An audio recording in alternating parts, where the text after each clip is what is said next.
Muy buenos días a todos. Hoy vamos a continuar con la última parte del tema de milagros para luego brincarnos a estudiar la resurrección. Es la parte número 6 del tema de milagros y hoy vamos a hacernos una pregunta. ¿Suceden los milagros en la actualidad? Hay un debate entre cristianos, aquellos que aseguran que sí, aquellos que aseguran que no. Y con la información que hemos estudiado, creo que tenemos suficientes bases para poder decidir en cuál postura te ubicas. Los problemas que implican una u otra postura, supuestamente, y el día de hoy, quiero repasar primero brevemente lo que vimos la semana pasada y luego avanzar un poco más de profundidad en el tema de la providencia, porque esa información nos debe ayudar a que decidamos, porque es una pregunta muy importante el responder si los milagros suceden hoy en día o no. Así que la semana pasada vimos o nos enfocamos en la divina providencia de gobierno, ¿verdad? Ya habíamos estudiado tanto la de preservación como la de gobierno y luego nos adentramos un poco en la de preservación. La semana pasada nos adentramos un poco en la de gobierno y dijimos que Dios gobierna sobre todas las cosas, pero también Él es todopoderoso y Él es soberano. Y mostramos bíblicamente que Él es todopoderoso, ¿verdad? Y quizás puede ser confuso el distinguir entre todopoderoso y soberano. Todopoderoso decimos es que todo lo puede, todo aquello que va de acuerdo a su naturaleza divina, porque la Biblia también dice que es imposible que Dios mienta. Pero el hecho de que algo sea imposible para Él, como que es imposible que mienta, no significa que ya no es todopoderoso. Simplemente, si Dios mintiera, ya no sería Dios. Es imposible para Dios dejar de ser Dios, ¿verdad? Pero eso no lo hace menos a todopoderoso. Él es todopoderoso en todo lo que sea de acuerdo a su naturaleza. Y cuando decimos que Él es soberano, decimos que Él hace lo que quiere, como quiere, cuando quiere, donde quiere, con quien Él quiera. Y demostramos bíblicamente, por medio de muchos pasajes bíblicos, que Dios es soberano sobre la naturaleza, es soberano sobre la vida y la muerte, o sea, hace lo que quiere con la naturaleza, hace lo que quiere con la vida y la muerte de las personas, de los animales, de lo que sea. Es soberano sobre lo que nosotros consideramos aleatorio, es soberano sobre nuestros planes y nuestros pensamientos, es soberano sobre nuestras acciones y decisiones, sobre el sufrimiento y la maldad. Vemos que Dios permite la maldad en el hombre para que se cumpla su voluntad y también impide la maldad en el hombre para que se cumpla su voluntad. Y por último vimos que Dios es soberano sobre la salvación. Como la salvación es por gracia, Dios no le debe la salvación a nadie. Y si es por gracia, nadie se la puede ganar. Así que cuando Dios decide salvar a unos y no a otros, no está haciendo injusticia, simplemente está siendo soberano. Cuando Dios condena a algunos, les da lo que sus obras merecen, eso es justicia. Cuando Dios decide salvar a algunos, es gracia, pero nunca hace injusticia. Y vimos que la providencia de gobierno, o por medio de la providencia de gobierno, vemos que Dios hace que sucedan grandes eventos y controla naciones enteras, pero también las cosas pequeñas que parecen insignificantes de la vida diaria. Por eso cuando vemos que Dios nos libra de un accidente o que nos hace que sanemos más rápido o nos conecta con personas de maneras sorprendentes, decimos eso no es un milagro, que en ningún momento se está quebrantando o violando o yendo en contra de una ley natural. No califica como milagro porque es explicable dentro de las cosas naturales. Sin embargo, aunque no es un milagro, realmente nos sorprende ver la profundidad de la sabiduría de Dios al ver cómo hace las cosas y cómo en cosas que parecen insignificantes del día de hoy tienen efectos importantísimos para el año que viene, ¿verdad? Las decisiones que tomas hoy van a llevarte a dónde vas a estar el año que viene. Y es precisamente ahí donde quiero profundizar un poco más para poder entender cómo debemos hablar sobre los milagros y sobre todo cuando vemos que los cristianos se ubican en dos posturas, le llaman formalmente continuistas o cesacionistas. La idea es que entendamos en qué consisten brevemente estos conceptos y que tomes una decisión. Dice, oye, Hernán, pero si yo digo yo soy neutro, no, porque ser neutro implica problemas. Tienes que tomar una u otra. ¿Por qué? Porque estamos pensando en cómo damos respuesta, ¿verdad? Estamos hablando de los milagros, cómo los explicamos de forma coherente, y una de estas posturas representan problemas con lo que bíblicamente hemos estudiado de forma coherente.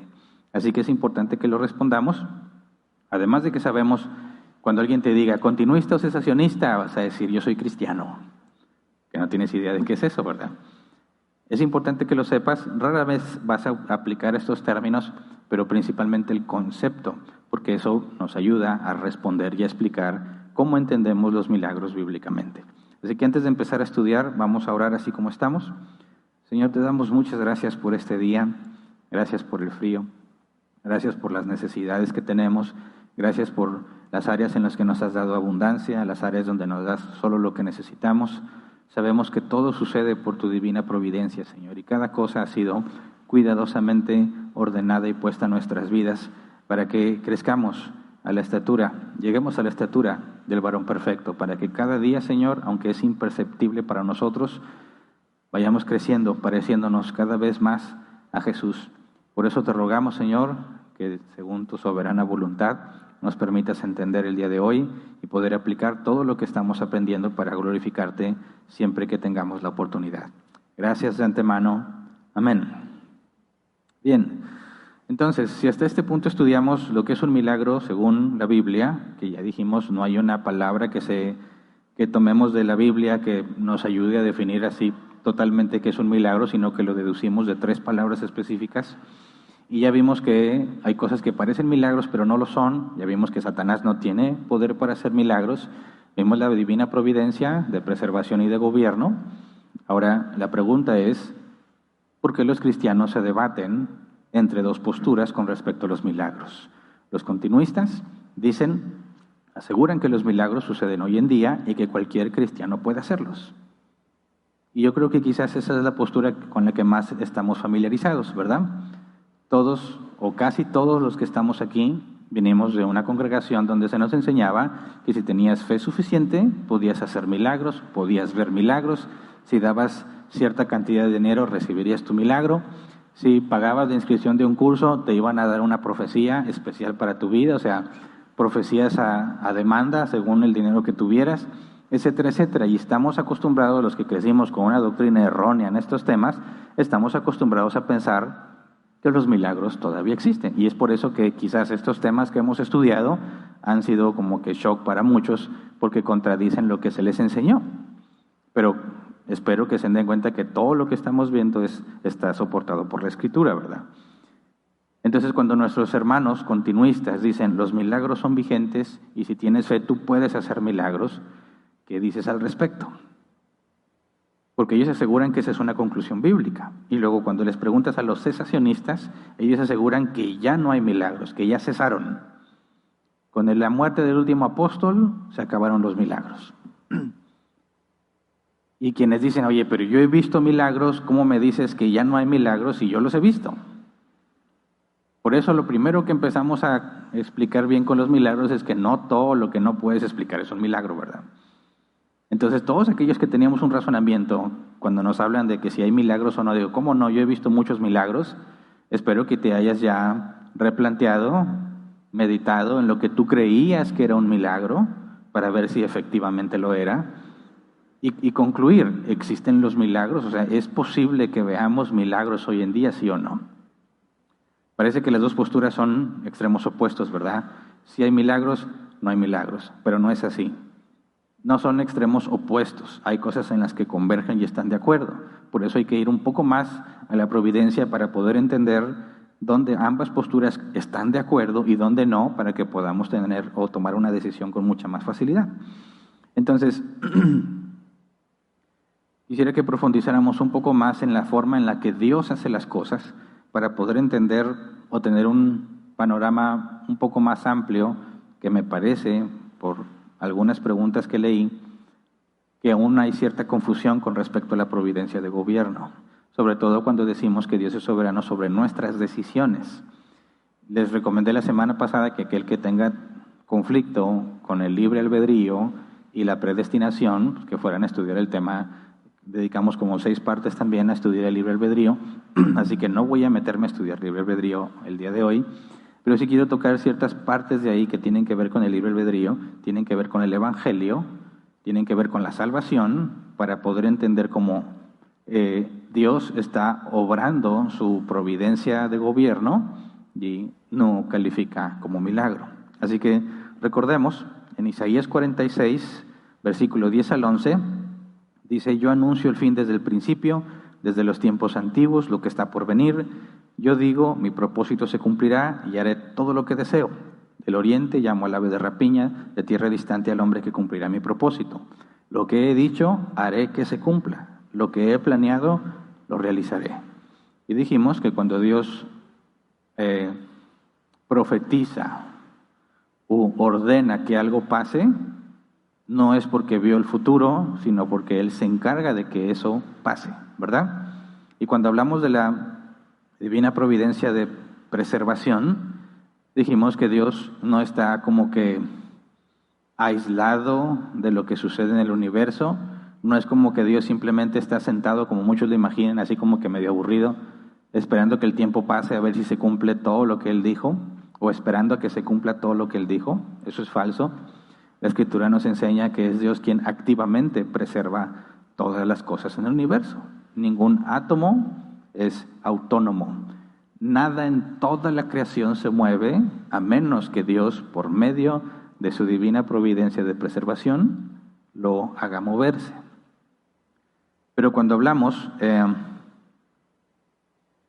de que nosotros estamos cumpliendo la voluntad de Dios, todo lo que Él ordenó, y por su divina providencia de gobierno las cosas se cumplen, queda como que en cierta confusión. Entonces, ¿qué estoy haciendo yo? ¿Hago lo que yo quiero o hago lo que Dios quiere? Y si termino haciendo lo que Dios quiere, ¿por qué me castiga, verdad? Si yo terminé haciendo lo que Dios había ordenado, ¿por qué me condena? Si solo hice lo que Él quiso. Así que vamos a Efesios 1:11.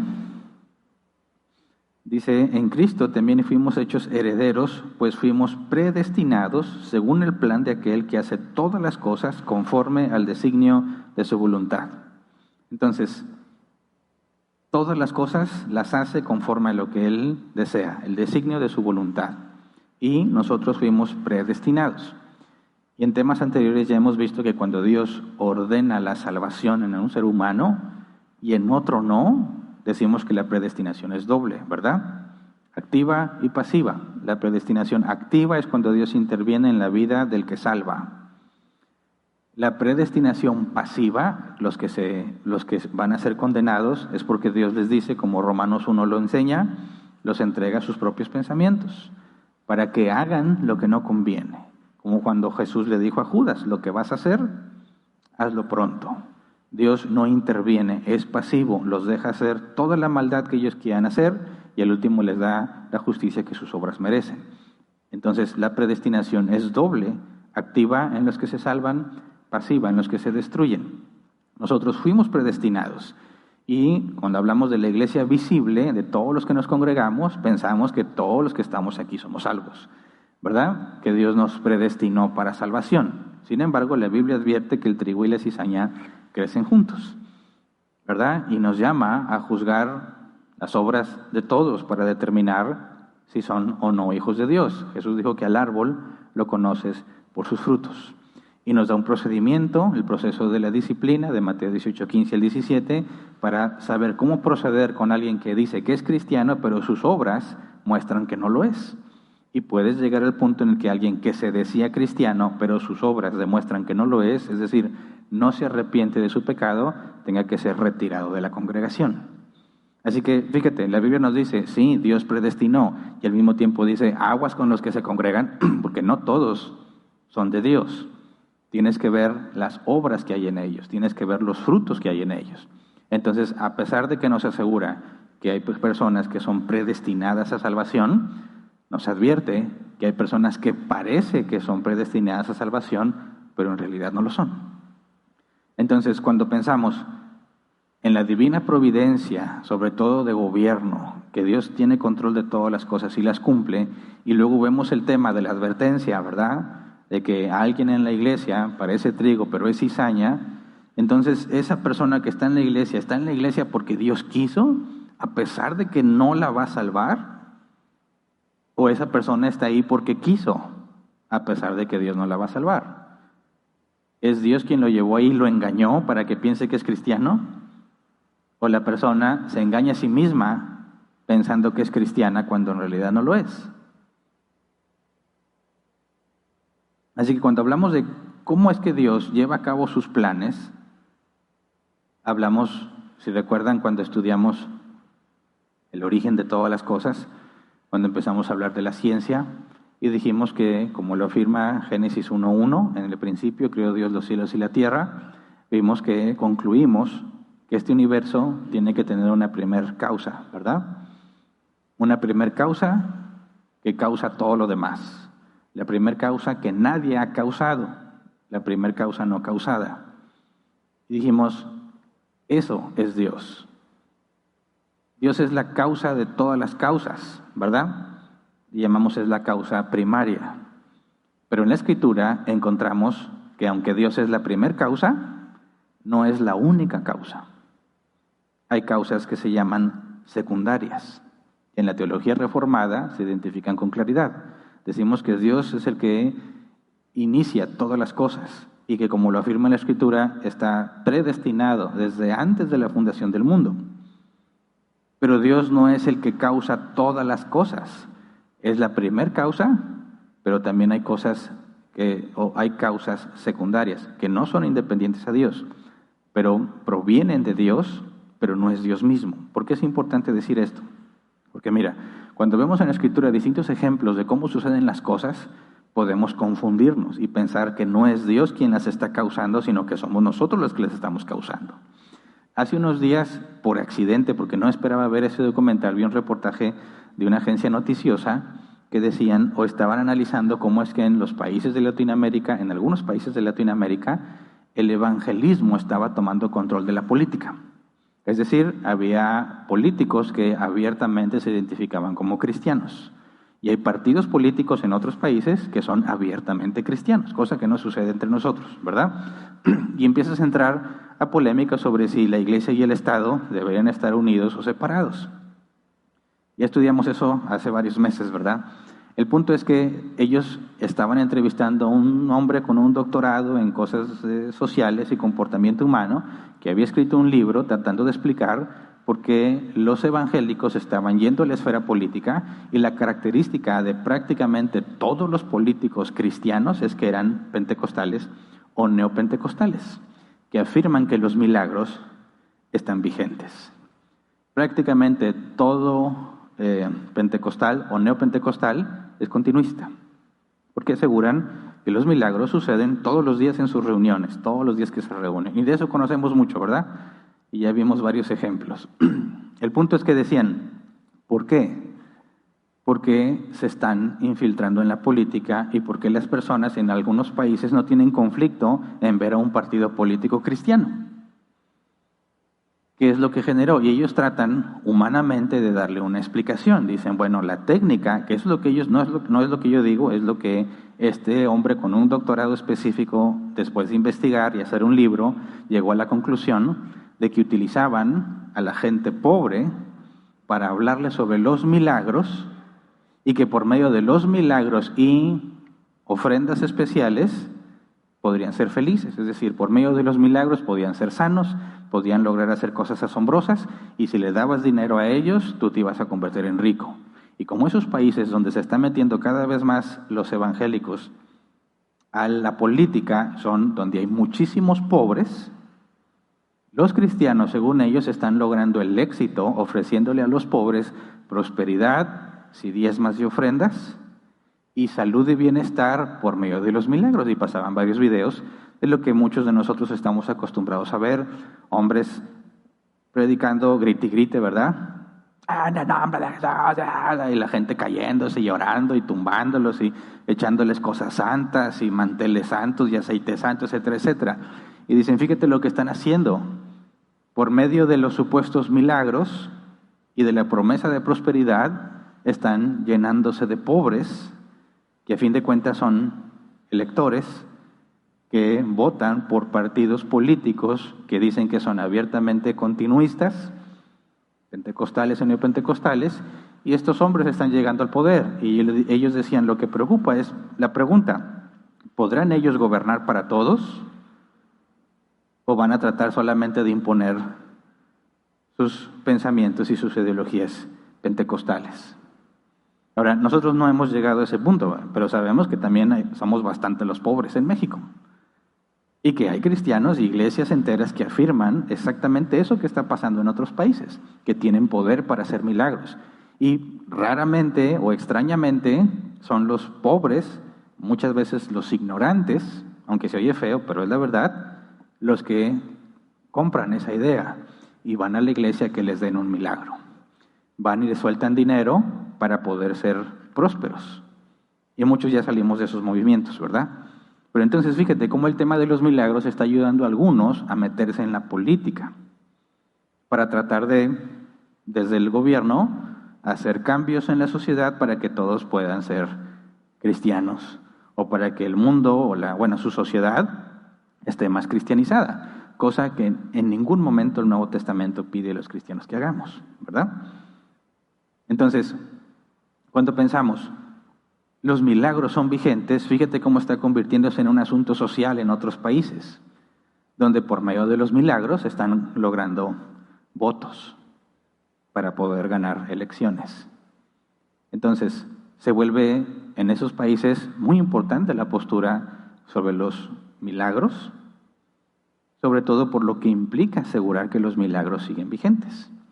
Pero antes de eso, es decir, ¿cómo es que Dios está haciendo las cosas para poder determinar si una persona por la que oraron y sanó realmente fue un milagro o no? Si realmente fue algo extraordinario o no. Cuando una persona toma una decisión, porque muchos de esos supuestos profetas que te dicen, Dios me dice, esto es lo que vas a hacer, y Dios te va a bendecir de esta manera y te va a dar un trabajo. Y tú dices, bueno, ya me profetizaron que voy a tener un trabajo, ¿verdad? Entonces dices, me voy a poner a buscar trabajo. Porque ellos dicen, ya te di la palabra, pero si tú no la tomas, no se va a cumplir, ¿verdad? Entonces tienes que tomar la palabra, dicen ellos. Así me enseñaron a mí. Tienes que apropiarte de la palabra. Decía este supuesto apóstol, yo ya la solté. Y yo me imaginaba así como una especie de mariposa o insecto, que él decía, yo suelto la palabra y la palabra ya anda, ¿verdad? Dice ahora, agárrala, apropiatela. Entonces tú estás diciendo, pues ¿dónde? Échamela, ¿por dónde va? Está para allá, yo la agarro. Y decían, hazlo proféticamente, brinca y tómala. ¿Y qué crees que yo hice? Brinqué para tomarla. Sí, yo la recibo, pero fíjate bien, no bastaba con que simbólicamente te la apropiaras. Tenías que creer en la palabra y trabajar para que se cumpla, ¿verdad? ¿Alguien de ustedes le enseñaron también eso para no sentirme yo tan mal? Sí, aquí hay varios herejes también. Entonces, fíjate bien el asunto.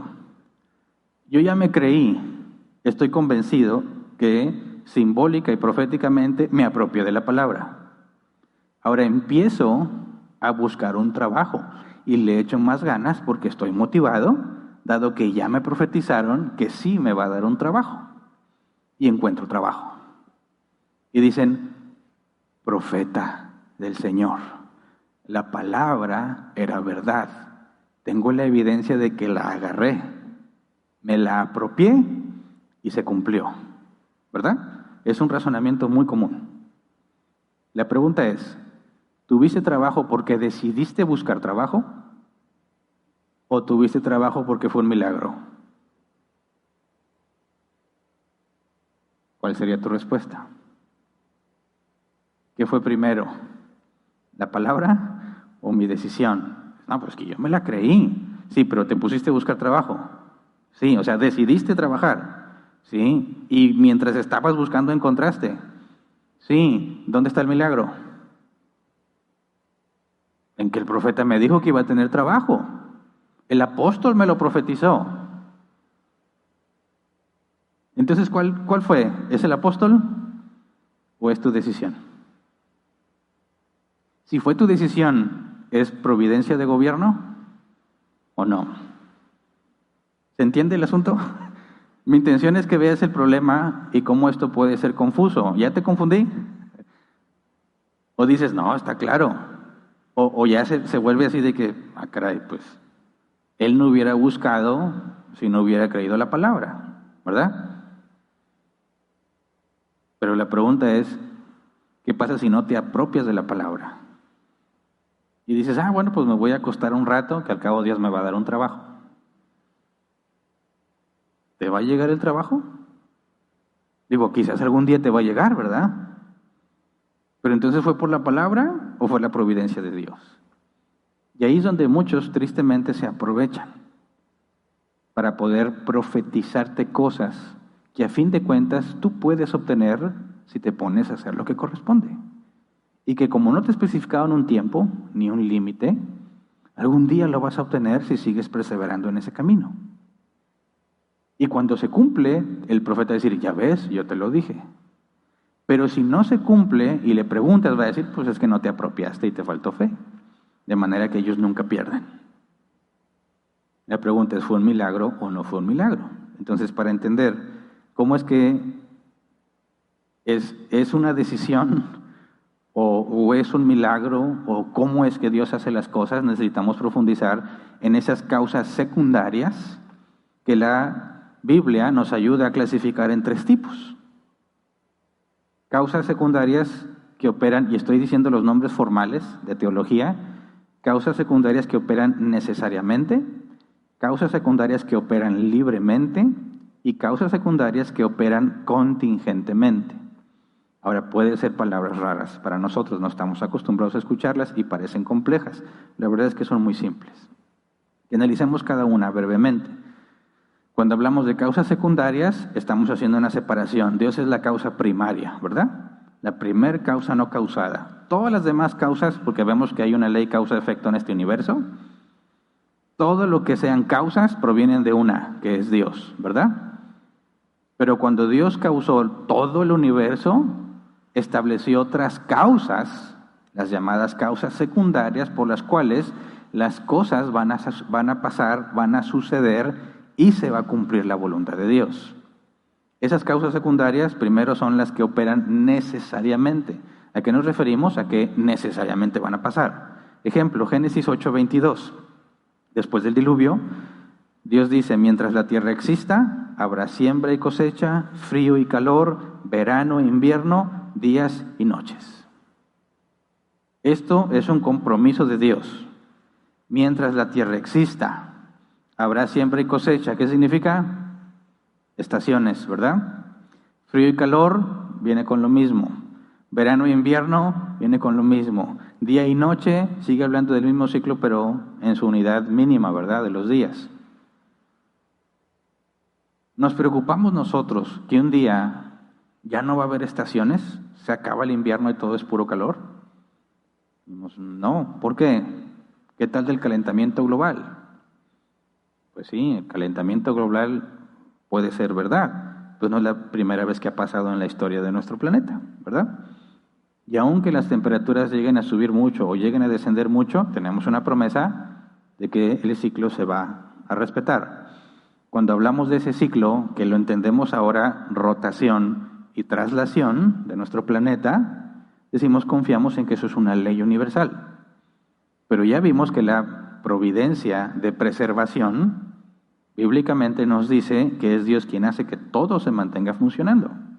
Entonces, esta promesa no es, yo ya puse la ley para que eso pase. Dios dice, yo me encargo de que esa ley opere mientras la tierra exista. Mientras la tierra exista, porque va a dejar de existir. Lee Apocalipsis y ahí está la información. El punto es que podemos confiar que hoy, desde nuestra perspectiva, salió el sol y se pondrá el sol. ¿Alguien de ustedes se duerme preocupado por si mañana saldrá el sol? Oye, ya estoy haciendo planes, ¿y si mañana no amanece? Podrás decir, ¿qué pasa si yo no amanezco? Eso es válido. Pero alguien podría decir, ¿qué pasa si mañana no sale el sol? No porque creo que el sol salga, estamos hablando de la rotación. Desde mi perspectiva de observador, el sol sale. ¿Alguien se preocupa por si se te cae algo de la mesa? Alguien diría, ¿y si esta vez no cae al suelo?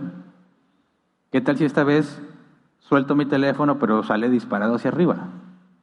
Nadie se preocupa por esas cosas. ¿Por qué? Porque son constantes. Es lo que llamamos una ley natural. Pero por la providencia de preservación sabemos que es Dios quien sostiene esas leyes y quien se encarga de que sigan operando. Entonces, cuando hablamos de cosas que van a suceder o van causas secundarias que operan necesariamente, estamos hablando de todas las leyes naturales que tenemos en nuestro universo, algunas que ya entendemos, unas no tanto y unas que no conocemos. Pero ahí están. Entonces, debido a estas causas secundarias de las leyes universales, yo sé que si me aviento del techo de mi casa, dependiendo de lo alto de tu casa, me lesiono o me mato, ¿verdad? Entonces, ¿qué pasa con las personas que caen de lugares muy altos? Normalmente mueren. La providencia de gobierno nos dice que todo ha sido ordenado por Dios, incluso el día de nuestra muerte, ¿verdad? Todas esas personas que cayeron de lugares muy elevados y murieron de acuerdo a la voluntad de Dios, a lo que Él había ordenado. ¿Pero por cuál causa? ¿Dios lo mató? No, Dios no lo mató. Por medio de las causas secundarias que operan necesariamente, si alguien cae de un lugar muy alto, muere. ¿De qué se murió? De una caída. ¿Dios lo mató? No. Sin embargo, Dios ordenó que muriera. Pero Dios no bajó y le dijo, ándale. ¡Ah! Y se cayó. ¿Por qué se cayó? Bueno, puedes pensar en distintas causas, ¿verdad? No se puso el arnés, no estaba bien asegurado, alguien no validó los nudos, etcétera, etcétera. Pero por medio de una causa que sucede necesariamente, una causa secundaria, sabemos que la gravedad, aunque nadie sabe exactamente qué es la gravedad todavía, por medio de la gravedad se estrelló contra el suelo y se murió. No pensamos que Dios vino y lo empujó, o que mandó un demonio que lo empujara. Simplemente, por medio de las leyes naturales, pasó lo que tenía que pasar. Lo mismo cuando alguien es atropellado. La fuerza del golpe hace que se reviente por dentro y se muere. ¿Dios lo reventó? No. Por medio de las causas secundarias que operan necesariamente. ¿Se acuerdan cuando Satanás tentó a Jesús y lo llevó a la parte más alta del templo? ¿Qué le dijo? Si eres el Hijo de Dios, aviéntate. La Biblia dice que mandará a sus ángeles para que te guarden y no tropieces. ¿Qué le dijo Jesús? No tentarás al Señor tu Dios. Le está diciendo Satanás, si tú eres el Hijo de Dios, aviéntate. Las causas secundarias que operan necesariamente no te van a afectar. Pero Jesús sabe cuál es el plan de Dios para su vida, ¿verdad? Tiene que morir en rescate por muchos, como dice la Escritura. De manera que sería una desobediencia a Dios exponerse a morir por una causa secundaria que opera necesariamente, porque la gravedad iba a hacer su trabajo. Entonces, ¿quedan claras las causas secundarias que operan necesariamente? Pues son las leyes naturales en las que todos nos exponemos y Dios cumple su voluntad por medio de esas leyes. Pero Dios no viene y empuja al que se cayó. Por medio de esas leyes se cumple lo que Dios había ordenado. Segundo caso, causas secundarias que operan libremente. Y lo mencionamos la semana pasada brevemente. Vamos a Isaías capítulo 10, versículos 5 al 7. Isaías 10, 5 al 7. Dice, ay de Asiria, vara de mi ira. El garrote de mi enojo está en su mano. Lo envío contra una nación impía, lo mando contra un pueblo que me enfurece, para saquearlo y despojarlo, para pisotearlo como al barro de las calles. Pero esto Asiria no se lo propuso, ni siquiera lo pensó. Solo busca destruir y aniquilar a muchas naciones.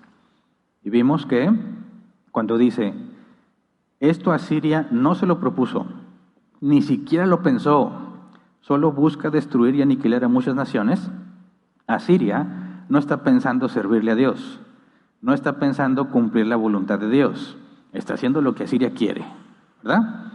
Pero Dios usa a Asiria para cumplir sus planes. ¿Me explico? Fíjate, Dios y Asiria, hablando de todo el esquema de gobierno que tengan, desean lo mismo, pero con razones diferentes, motivos diferentes. Asiria, el simple hecho de destruir y matar. Dios, que se haga justicia. ¿Dios obligó a Asiria a que fuera a expulsar y a matar a muchos de los israelitas? No, Asiria lo decidió libremente. Pero Dios permitió su maldad y su libre decisión para que se hiciera justicia. ¿Se entiende? Hechos 4, versículos 27 y 28. En efecto, en esta ciudad se reunieron Herodes y Poncio Pilato con los gentiles y con el pueblo de Israel contra tu santo siervo Jesús, a quien ungiste para hacer lo que de antemano tu poder y tu voluntad habían determinado que sucediera. El mismo caso. Ya había sido ordenado que Jesús padeciera por nuestra causa, muriera y resucitara al tercer día, ¿verdad? Pero Dios no hizo que las personas lo mataran. Dios no incitó a las personas contra Jesús. Los dejó decidir libremente. Pero ¿cómo es que es una decisión libre si a fin de cuentas es lo que Dios quiso? ¿Cómo sabemos que fue una decisión libre? No sé si se acuerdan del tema del libre albedrío. Vimos, hay 3 factores para saber que una decisión fue tomada libremente. Número 1, consideraste que era la mejor opción para ti, en ese momento y en esa circunstancia. Número 2, nadie te forzó a decidir de esa manera. Número 3, si hubieras estado en otra circunstancia, hubieras decidido otra cosa. Si se cumplen esas 3, lo que hayas decidido fue libre. Nadie te obligó, por lo tanto eres responsable de lo que decidiste. A Herodes. ¿Herodes decidió lo que le pareció mejor? Sí. ¿Lo obligaron? No. Si hubiera sido otra circunstancia, ¿hubiera hecho algo diferente? Sí. ¿Qué fue lo que le pidió a Jesús? Muéstrame un milagro, ¿verdad? Si Jesús le hubiera mostrado un milagro, que hubiera hecho Herodes, seguramente no lo hubiera condenado hasta que le resultara un problema como Juan el Bautista, ¿verdad? Así que Herodes no fue obligado a condenar a Jesús. De hecho, no lo hizo directamente, se lo regresa a Poncio Pilatos. Y Poncio Pilatos decidió libremente también entregar a Jesús a la gente. Así que Dios no obligó a Poncio Pilato, ni lo influenció, lo dejó tomar la decisión que le pareciera mejor. Y ese es el misterio que no resuelve la Escritura. ¿Cómo es que Dios cumple sus planes cuando tú libremente decides? Y no hay una explicación bíblica. La hay de seguro, pero no en la Biblia. Y no vamos más allá de donde la Biblia permite. Pero es de las primeras cosas también, ya tengo muchas primeras cosas que le voy a preguntar cuando lo vea. Explícame cómo es que yo decidí, pero al mismo tiempo tú estabas haciendo lo que habías ordenado. Y no sé si mi mente, aún en el cuerpo glorificado, me dé para entenderlo. Pero Dios no es incoherente, Dios no es ilógico, dejaría de ser Dios. Tiene que haber una explicación razonable que no ha sido revelada en la Escritura. Entonces, cuando Dios usa la maldad de los hombres, los dejó decidir libremente, pero al mismo tiempo se cumplió su voluntad. Y aquí es donde decimos, tanto Asiria como la gente que condenó a Jesús y Dios deseaban lo mismo. Dios deseaba que Israel fuese expulsado por su maldad, ¿verdad? Dios deseaba que Jesús padeciera y muriera. Asiria deseaba eso mismo, apoderarse de la tierra de Israel y sacarlos de la tierra, pero con motivos y razones muy distintos a los de Dios. Ellos lo hacían simplemente porque les agrada, por su maldad. Los que terminaron acusando a Jesús y lograron que lo crucificara, lo hicieron también de sus propios malos deseos, porque Jesús no había cometido ni un solo pecado. Dios no los obligó a eso. Libremente decidieron, pero Dios usó esa decisión para cumplir su voluntad. Aquí es donde tocamos el punto de los supuestos profetas que te dicen que si tú te propones apropiarte de la palabra, se va a hacer realidad porque ellos te dieron la palabra. Dices, por favor, aún el mundo sabe que si quiere trabajo, ¿qué tiene que hacer? Salir a buscarlo, ¿verdad? Y si dices, oye, es que no estoy calificado para el trabajo que quiero, entonces, ¿qué tienes que hacer? Prepararte para obtenerlo. Y no están esperando que un profeta o un apóstol, pseudos profetas, pseudo apóstol, les digan que tienen que apropiarse de la palabra. Saben que esa es la forma en la que naturalmente las cosas pasan. Su decisión afecta su vida, ¿sí o no? Claro que sí. Pero entonces Dios no tuvo nada que ver Por supuesto que está involucrado. La causa secundaria que sucede u opera libremente. Por medio de sus decisiones se cumplen los planes de Dios. Entonces, cuando alguien te diga que tiene una palabra del Señor para tu vida y que te apropies de ella y que ahora camines en fe, dile por favor. Eso, si Dios me da un trabajo cuando lo busco, se llama providencia de gobierno. No se llama milagro. ¿Verdad? Ahora, tercer punto, causas secundarias que operan contingentemente, que también está ligada directamente, por así decirlo. Vamos a leer Jeremías, capítulo 18, versículos 5 al 11. Dice, en ese momento la palabra del Señor vino a mí y me dijo, pueblo de Israel, ¿acaso no puedo hacer con ustedes lo mismo que hace este alfarero con el barro? Afirma el Señor, ustedes, pueblo de Israel, son en mis manos como el barro en las manos del alfarero. En un momento puedo hablar de arrancar, derribar y destruir a una nación o a un reino, pero si la nación de la cual hablé se arrepiente de su maldad, también yo me arrepentiré del castigo que había pensado infligirles. Versículo 9, en otro momento puedo hablar de construir y plantar a una nación o un reino, pero si esa nación hace lo malo ante mis ojos y no me obedece, me arrepentiré del bien que había pensado hacerles. Y ahora habla con los habitantes de Judá y de Jerusalén y adviérteles que así dice el Señor, estoy preparando una calamidad contra ustedes y elaborando un plan en su contra. Vuélvanse ya de su mal camino, enmienden su conducta y sus acciones. Cuando hablamos de las causas secundarias que operan contingentemente, en términos simples estamos diciendo lo que está sujeto a una condición. Si una condición se cumple, esto va a suceder. Si esa condición no se cumple, va a suceder otra cosa. Les dice, si una nación peca y hace lo malo, los voy a maldecir. Si una nación hace lo bueno y hace justicia, los voy a bendecir. Dile a los israelitas, estoy preparando cosas muy malas contra ellos. Arrepiéntanse para que no les pase esto. Entonces decimos, a ver, ¿cómo se cumple la providencia de gobierno si depende de ellos, si lo hacen o no? Dios está diciendo, a ver, Hernán, dime, ¿qué vas a hacer para saber qué te mando? ¿Me vas a obedecer? Ahí te va un premio. ¿Me vas a desobedecer? Ahí te va un castigo. Primero, lo que hay que aclarar es que los israelitas viven según la ley de Moisés. Si obedeces, Dios te bendice. Si no obedeces, te maldice. Nosotros no estamos en un pacto por obras, ¿verdad? Estamos en un pacto por gracia. ¿Hay una recompensa? Sí. Pero lo que Dios nos ha dado en ningún momento dependió de lo que hicimos. Nos lo regaló. De aquí en adelante, las cosas que nos pasan en la vida van a seguir operando por las leyes naturales, las causas secundarias que ocurren necesariamente, las que ocurren libremente y también por las de contingencia. Lo que decido hacer o no hacer va a afectar mi vida.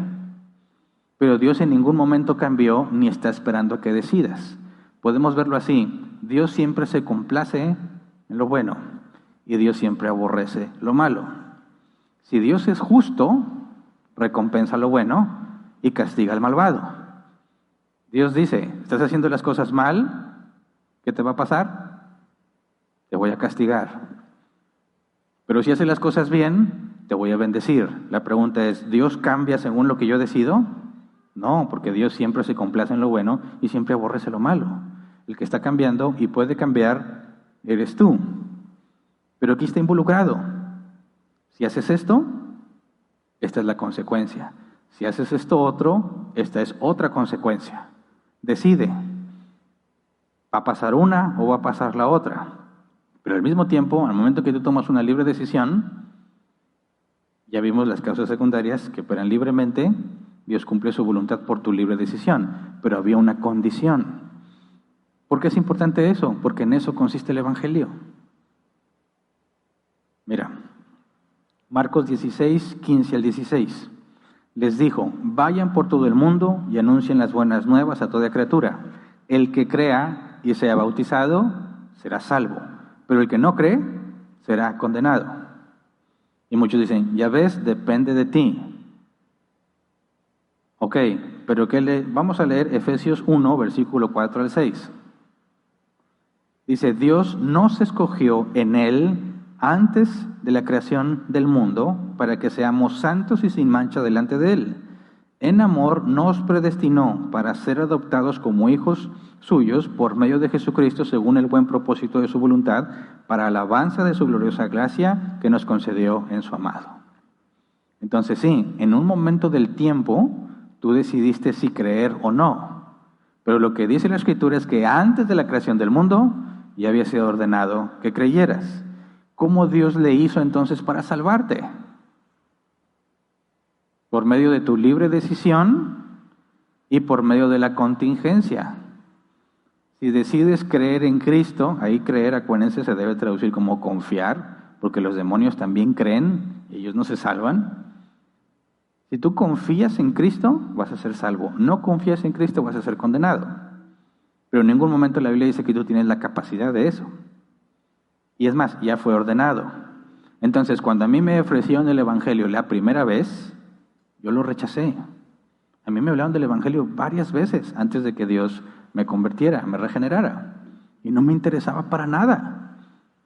Cuando yo decidí rendirme a Cristo, yo ya lo había decidido antes de que me preguntaran. Yo solamente estaba esperando que me dijeran que si quería hacer la oración de fe, porque yo ya había decidido hacerla. Pero no la sé hacer solo. Tenía que esperar que alguien me guiara, pero yo ya estaba persuadido de que me entregaba a Dios. Así que no fue mi decisión solamente.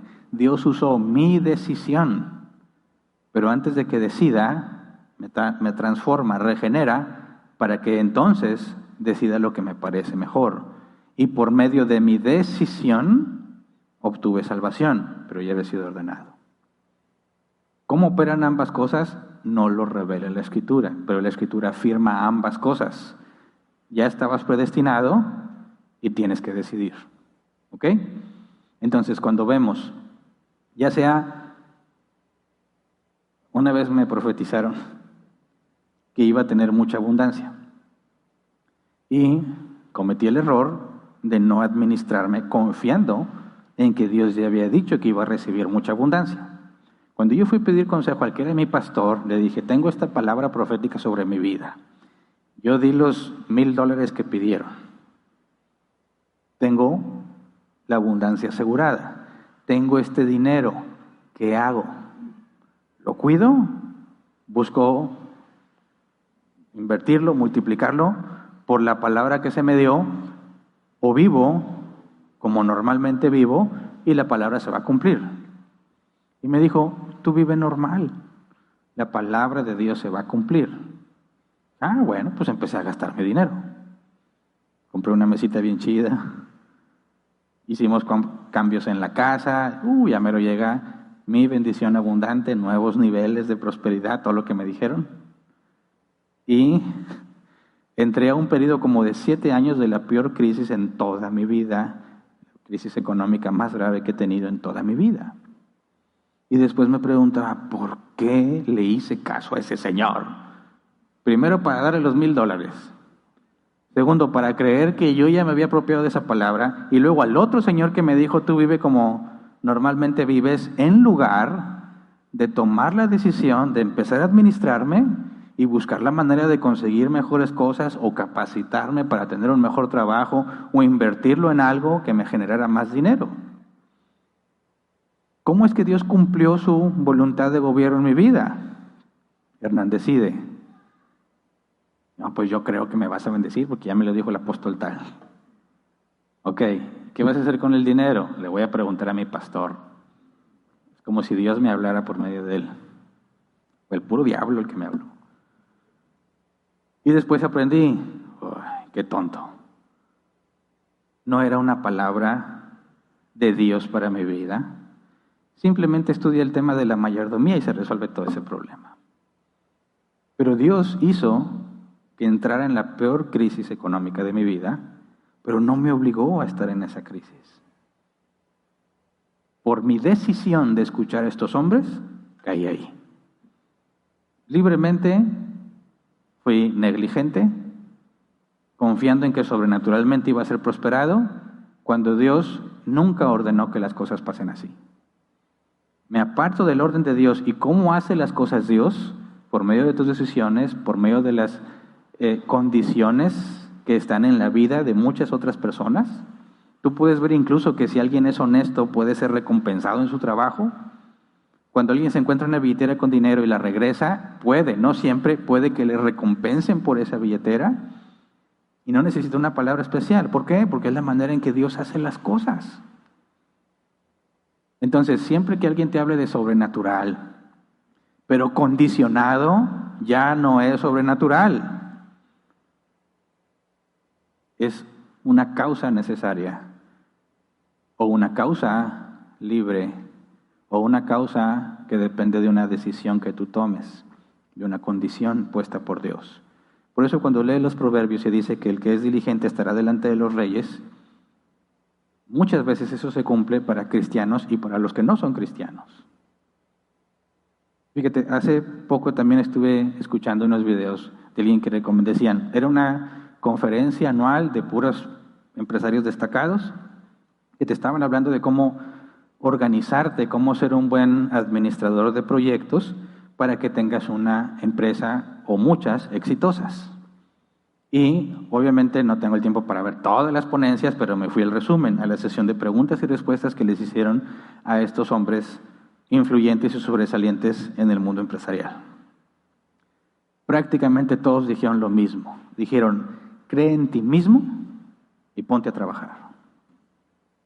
En eso se resume el consejo de los más grandes empresarios exitosos: cree en tú mismo, cree en tu idea y ponte a trabajar.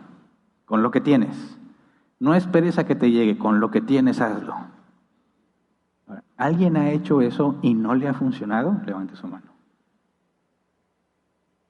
¿Nada más uno? O sea, ¿nunca has intentado hacer las cosas con lo que tienes, ponerte a trabajar para salir adelante? ¿En serio? Levante su mano quien haya hecho eso. Ahora, de esos, ¿cuántos son grandes empresarios? Alguien dice, yo mero. ¿Por qué? Si se supone que eso es lo único que tienes que hacer para convertirte en un gran empresario. Porque hay tantos y tantos que trabajan incansablemente, abandonan a sus familias, tienen muchísimos miles y miles de pesos invertidos en su educación, tienen quién sabe cuántas maestrías y como 3 doctorados y no son grandes empresarios. ¿Qué es lo que se necesita entonces? Decimos, ok, sí, es cierto que hay personas que toman buenas decisiones, invierten en sus vidas y prosperan, ¿verdad?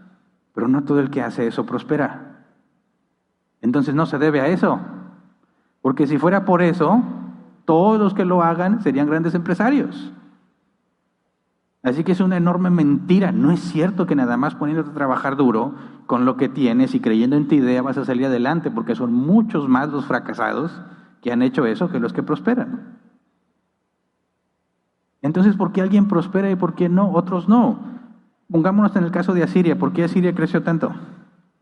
Y otras naciones no, aunque lo intentaron. Porque ahí está la providencia de Dios de gobierno para que se cumpla su voluntad.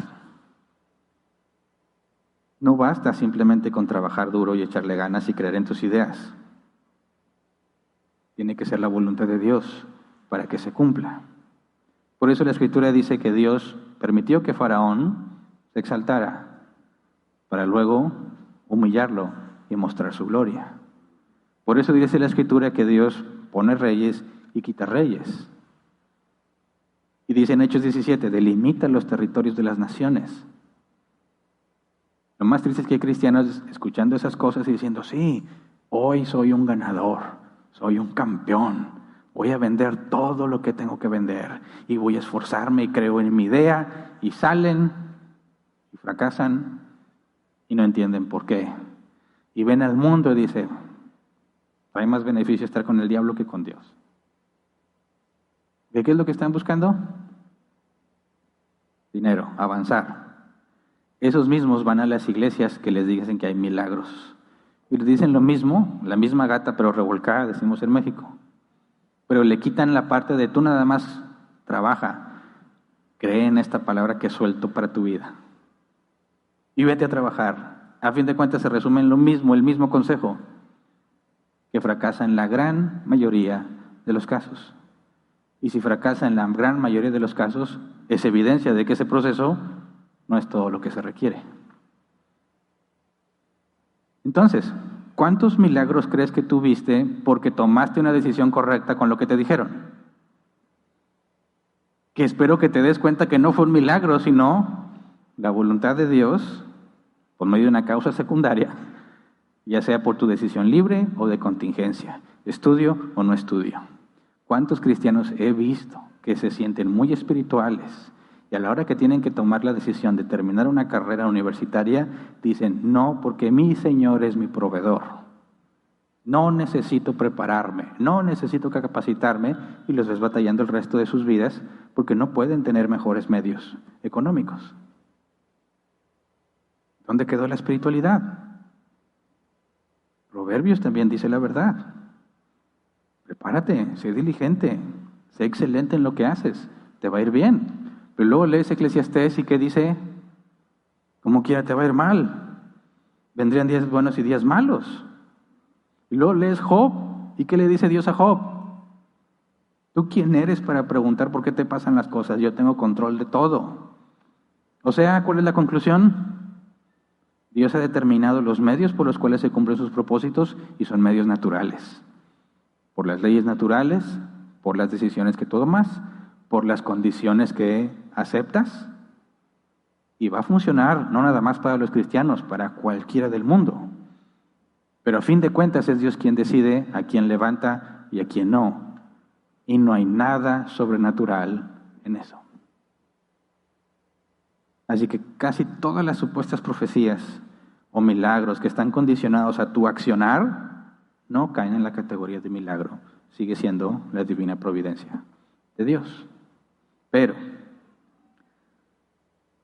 recordemos que es un milagro según la Real Academia Española, hecho no explicable por las leyes naturales y que se atribuye a intervención sobrenatural de origen divino. Si tú me dices, como el ejemplo que yo ponía, no tenía pierna y ahora tengo, no fue por tu libre decisión, ni por una condición, ni por las leyes naturales. Tuvo que ser sobrenatural, ¿verdad? ¿Es un milagro? ¿Sí o no? Dijimos, sí, pero vamos a recordar lo que vimos en Hebreos capítulo 2, versículo 3 al 4. Hebreos 2, 3 al 4 dice, ¿cómo escaparemos nosotros si descuidamos una salvación tan grande? Esta salvación fue anunciada primeramente por el Señor y los que la oyeron nos la confirmaron. A la vez, Dios ratificó su testimonio acerca de ella con señales, prodigios y diversos milagros y dones distribuidos por el Espíritu Santo según su voluntad. Usamos este pasaje para deducir el concepto de milagro. Un milagro tiene que cumplir con el propósito de estas tres palabras: señales, prodigios y lo que se nos traduce como milagros, que en realidad es poder. Señales, prodigios y poder. Señales, en el griego, una señal dada específica para confirmar, corroborar o autenticar algo. Si tú tienes un documento oficial, debe de tener normalmente un holograma o algo que identifica que eso es genuino, ¿verdad? Si tiene el holograma, que aunque no es imposible duplicarlo, porque el humano está involucrado, pero tiene que ser quien lo hizo, el que se lo facilite a otra persona para que lo pueda poner en un documento falso. Pero si tiene ese holograma, dices, este documento es auténtico, ¿verdad?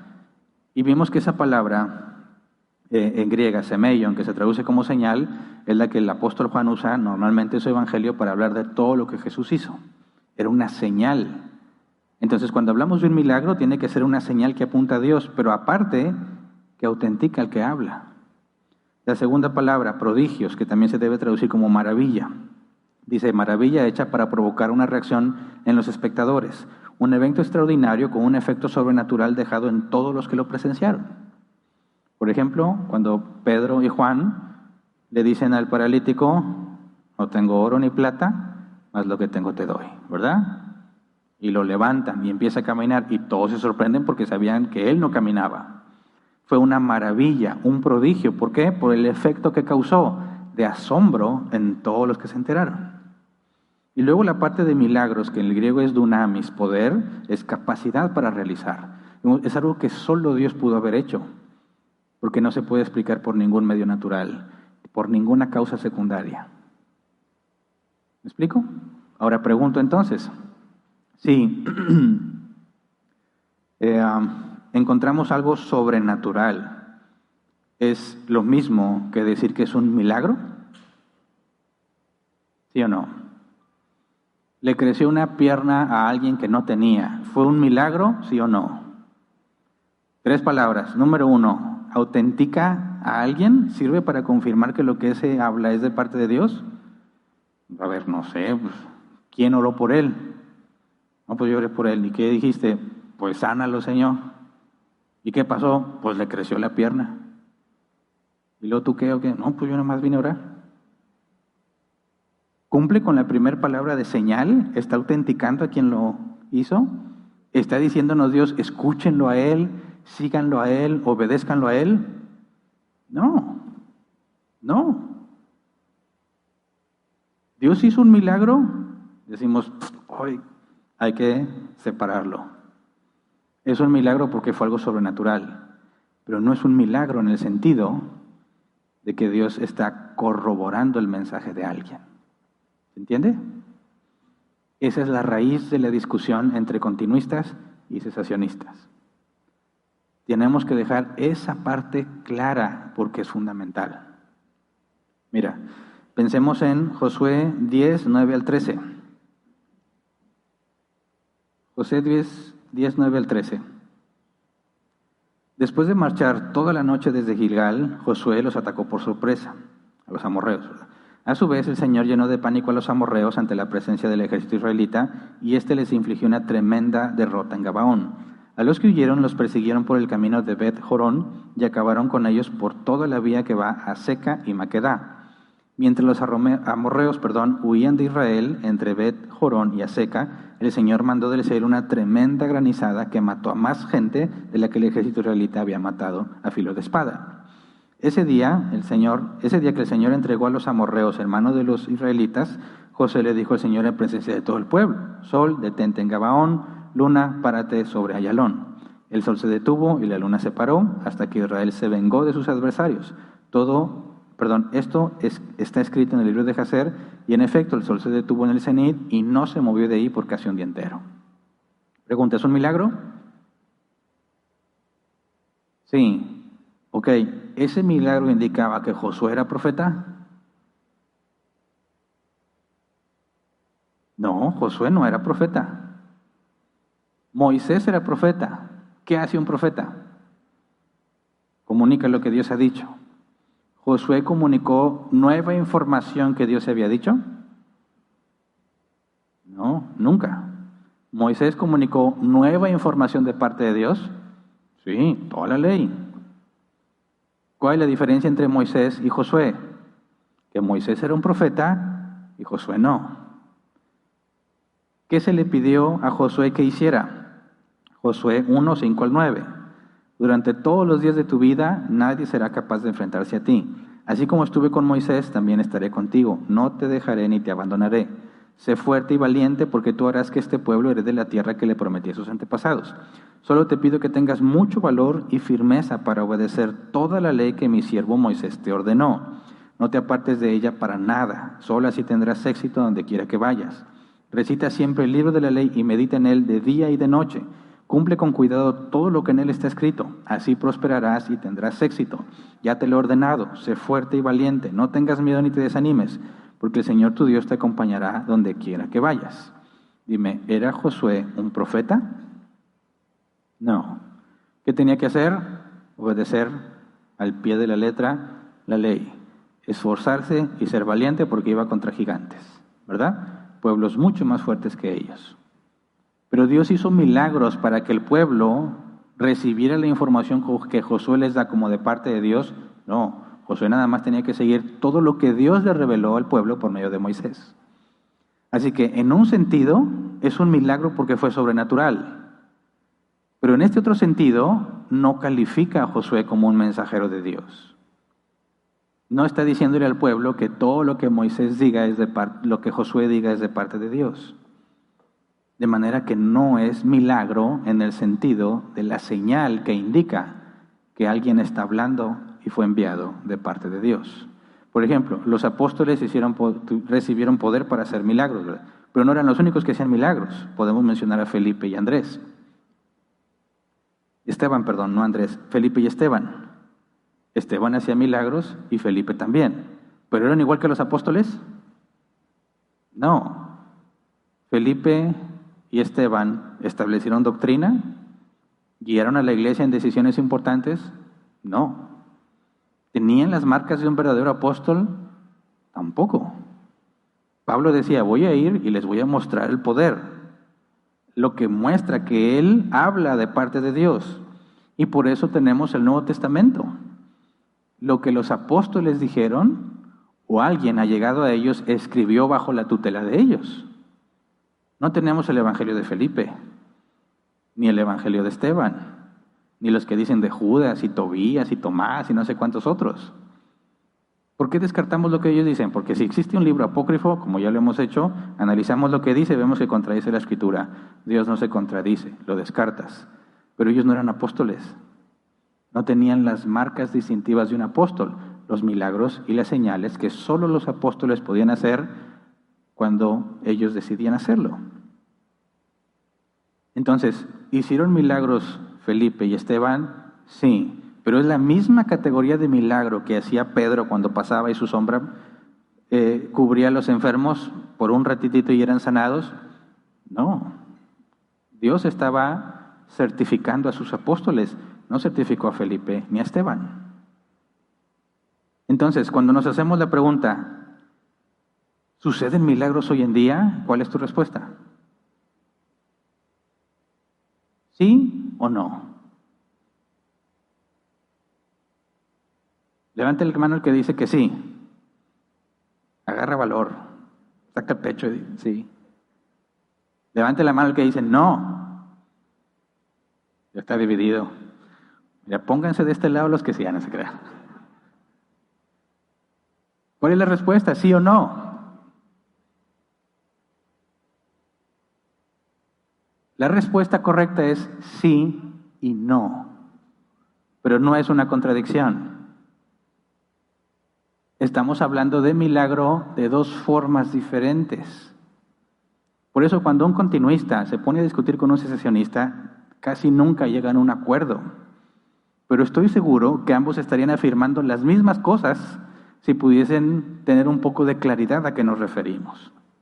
Mira, si tú dices, los milagros siguen vigentes, tendrías que decir que si hay una persona que hace milagros, lo que él diga debería ser agregado a la Biblia.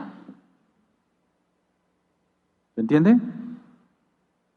Tenemos las palabras de Moisés, de Elías y Eliseo, de Jesús y los apóstoles. ¿Por qué? Porque hubo milagros que confirmaron que ellos traían revelación de parte de Dios, eran profetas de Dios. Si alguien hoy en día dice que hace milagros de ese tipo, de esos que son una señal que demuestra que Él viene de parte de Dios y que tenemos que hacer lo que Él dice, como cuando Jesús volcó las mesas y le dijeron, ¿qué señal nos das para lo que haces? Como cuando Nicodemo fue con Jesús y le dijo, Maestro, tienes que venir de parte de Dios porque nadie puede hacer las señales que tú haces. Si te refieres al milagro que es una señal que autentica a alguien, tendríamos que agregar a la Escritura lo que esos hombres o mujeres digan. ¿Te parece buena idea? No conozco a ningún continuista que diga, sí, vamos a hacer el libro según San Hernán. Ninguno. Los secesionistas tampoco piensan eso. Bueno, entonces, si crees que los milagros existen hoy en día en el sentido de la señal que autentifica o autentica al mensajero, pero no dices, no se agrega a la Biblia, entonces el único camino es decir, la Biblia se equivocó. Porque el mensaje de Jesús no pudo ser autenticado con milagros, porque cualquiera los puede hacer ahora. Cuando la Biblia dice, y lo leímos en Hebreos, que la palabra que Jesús llevó, su evangelio, fue corroborado por medio de señales, prodigios y milagros, tendrías que decir eso es un error, porque hoy en día cualquier cristiano puede hacer milagros, pero no tenemos por qué agregarlo a la Biblia. O sea, la Escritura miente. Y tampoco conozco a ningún continuista que quiera hacer eso, que afirme que la Escritura miente. Entonces, ¿a qué se refiere el cesacionismo? Yo tengo la postura cesacionista. Y si me preguntas, ¿hay milagros? Sí y no. Sí, porque Dios puede hacer lo que quiera porque es soberano. Y si estoy en algún lugar donde estoy a punto de morir porque no tengo que comer, y Dios hace que una piedra se convierta en pan, porque Él es soberano y sería un milagro, y yo voy a comerme ese pan y a lo mejor me va a hacer como Elías, que cuando comió una comida que Dios le dio, pudo caminar durante 40 días y 40 noches sin detenerse. Si a Dios le place, lo puede hacer. Esos milagros, claro que son posibles, pero en ningún momento significa que van a tener que agregar la carta de San Hernán a la Biblia, porque ese milagro no me autentica como mensajero de Dios. Por eso, cuando hablamos del cesacionismo, decimos los milagros, como los de los apóstoles, como los de Jesús, como los de Moisés, como los de Elías y como Eliseo, no suceden hoy en día. Cesaron cuando murieron los apóstoles. No hay nadie más como ellos. Nadie. Por eso decimos, el canon, la Biblia, está cerrada. No se requiere nueva revelación. Tenemos en el Nuevo Testamento todo lo que va a pasar en el futuro. ¿Verdad? Lee final de Apocalipsis y así como empezó Génesis, Apocalipsis lo cierra. No necesitamos nada más. Así que no existen los milagros como los de los apóstoles, como los de los profetas. Esos cesaron. Pero Dios sigue haciendo milagros cuando le plazca, por medio de quien le plazca. ¿Me explico? Si alguien dice, Hernán, vengo bien contento porque fui a un hospital, había una señora que no tenía piernas, oré por ella y ahora las tiene, hubo un milagro, y le voy a decir, sí, gloria a Dios, hubo un milagro, pero no te tengo por qué hacer caso a ti, ni seguir tus instrucciones ni tus enseñanzas porque ya tengo la Escritura. Es un milagro en el sentido de que fue algo sobrenatural que Dios hizo, pero tú no estás calificado como un profeta, como un mensajero de parte de Dios a quien tengamos que escuchar y seguir, porque la información ya fue revelada. Si algo que tú enseñas no se apega a la Escritura, estás equivocado. No te usa Dios en ese sentido. ¿Entiende? Entonces quiero volver a preguntar. ¿Los milagros suceden hoy en día? Sí y no. Sí y no. A menos que quieras echar la Biblia a la basura. Sí y no. Por eso, cuando hablamos, oye, lo que está sucediendo en esos países, donde estas iglesias les están enseñando a la gente que pueden hacer milagros, ¿son milagros? Mira, para empezar, examinemos cada cosa que aseguren que es sobrenatural. Conociendo la providencia de Dios, tenemos suficiente información para ver si fue algo que ocurrió necesariamente, libremente o contingentemente. Y si cumple con esas, no es un milagro. ¿Fue algo totalmente sobrenatural? Ok, es un milagro que muestra la soberanía de Dios, que Dios sigue teniendo misericordia de la gente, cristianos y no cristianos. Pero nunca al nivel de un apóstol, como tristemente se hacen llamar muchos hombres.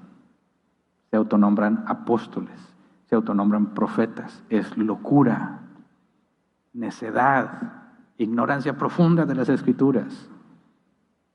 Y más loco y necio e ignorante es el que les cree. ¿Verdad? Así que pongámonos de pie y vamos a orar.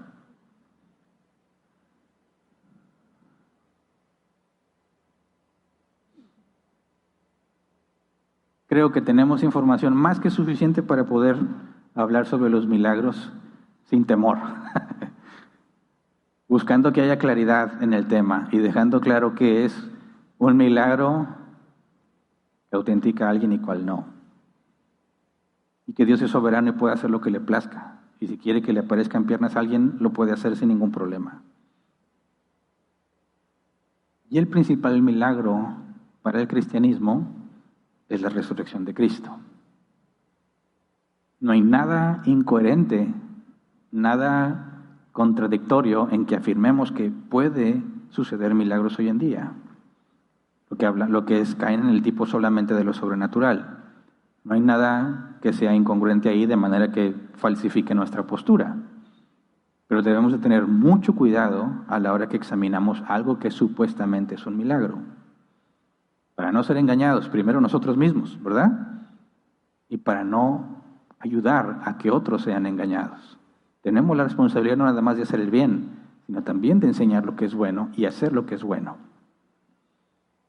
Pero cuando nos pregunten, entonces, ¿qué te hace pensar que lo que Jesús dijo es verdad? ¿Cómo podemos razonar que la enseñanza de Jesús es verdadera? ¿Cómo crees en el Antiguo Testamento? Hay un camino muy sencillo. Jesús dijo que es la palabra de Dios y que todo se cumplirá al pie de la letra. Y el nivel de estima y autoridad que Jesús puso sobre la Escritura es el que nosotros tratamos de poner. ¿Y qué hay del Nuevo Testamento? Son los que Jesús envió y puso su Espíritu Santo en ellos. Ok, entonces, ¿por qué le crees a Jesús? Porque resucitó. ¿Por qué es tan importante decir que resucitara? Al grado que el apóstol Pablo dice, si Jesús no resucitó, todo es mentira, todo es una ilusión. Somos los más miserables de todos. Así que, si Dios lo permite, la próxima semana empezaremos a estudiar la resurrección, que es un milagro. Un milagro que autentica a Jesús como alguien enviado de parte de Dios. Y que si ese milagro sucedió, tenemos confianza en toda la Escritura. Si no podemos razonablemente concluir que eso sucedió, somos un grupo de personas autoengañadas que saben que no tienen argumentos razonables y como quiera han decidido creer algo que tendría que ser absurdo. Por supuesto que tenemos argumentos racionales y necesitamos entenderlos para también saber explicarlos, ¿verdad? No simplemente porque queremos ser muy sabios, sino porque es un mandato, la razón de la esperanza que hay en nosotros. Así que pidamos la ayuda del Señor. Señor, te damos muchas gracias porque nos sacaste de doctrinas muy equivocadas. Por tu soberana voluntad y tu divina providencia nos permitiste libremente meternos en muchos problemas, libremente aceptar muchas malas doctrinas, libremente entregar bienes económicos y materiales a personas farsantes, engañadores. Lo permitiste, Señor, para que pudiésemos ver que hoy en día es absurdo pensar que tú estés autenticando a alguien. Es absurdo pensar que hay apóstoles, que hay profetas, en el sentido de personas que tienen autoridad para hablar de parte tuya, Señor. Gracias porque nos permitiste experimentar todas esas cosas que nos llevaron a concluir que tenían que ser falsas, aunque no podíamos entender por qué, pero teníamos la evidencia de que no funcionaban. Ocultaste, Señor, toda la verdadera información de nosotros, pero no nos obligaste a no estudiar.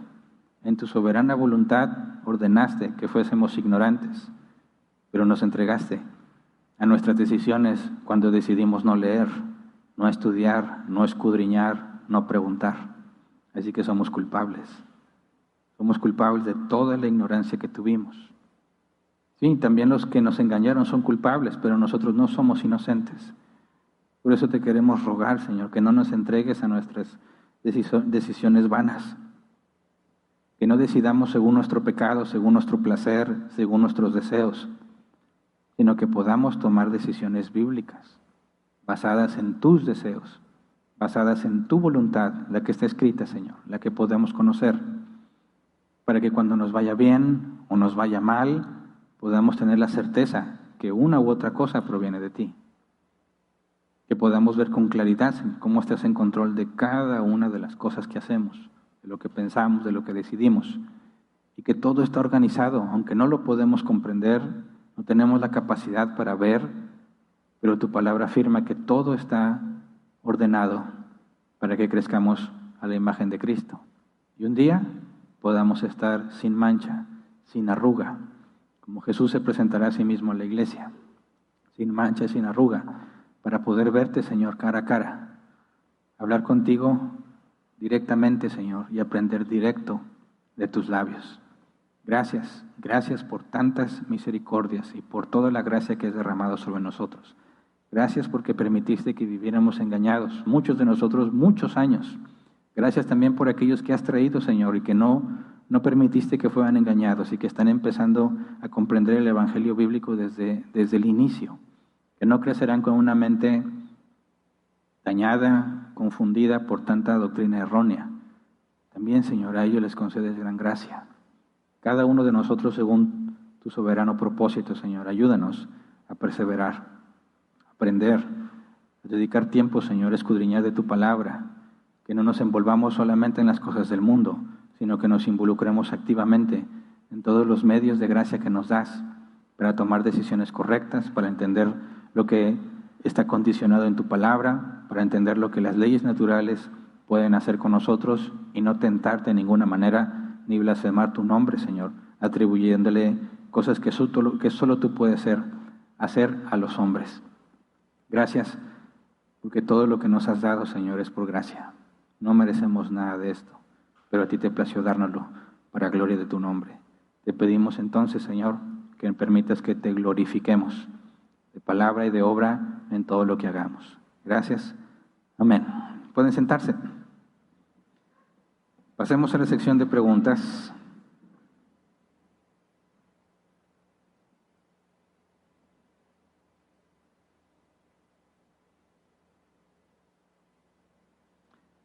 Dedicaremos 15 minutos a responderlas, las que se alcancen. Este martes que viene no toca sesión de preguntas, sino hasta el otro. Para hacer tu pregunta aquí, lo que se requiere es que escribas en Facebook o en YouTube, si estás viendo la transmisión en vivo, y tenemos aquí un grupo de hermanos que eso que tú escribiste lo pasan a este grupo de WhatsApp.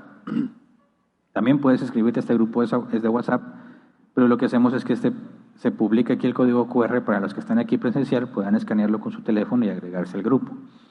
Pero tanto los que están aquí como los que son de afuera llega al mismo medio y se responden en el orden en que llegaron. Es decir, no hay ningún privilegio ni beneficio para el que está aquí contra el que está a la distancia y ni viceversa. Están todos con las mismas posibilidades y las mismas capacidades para preguntar, de manera que no asegurarnos de que no estamos menospreciando a nadie, ¿verdad? Ni limitando a otros.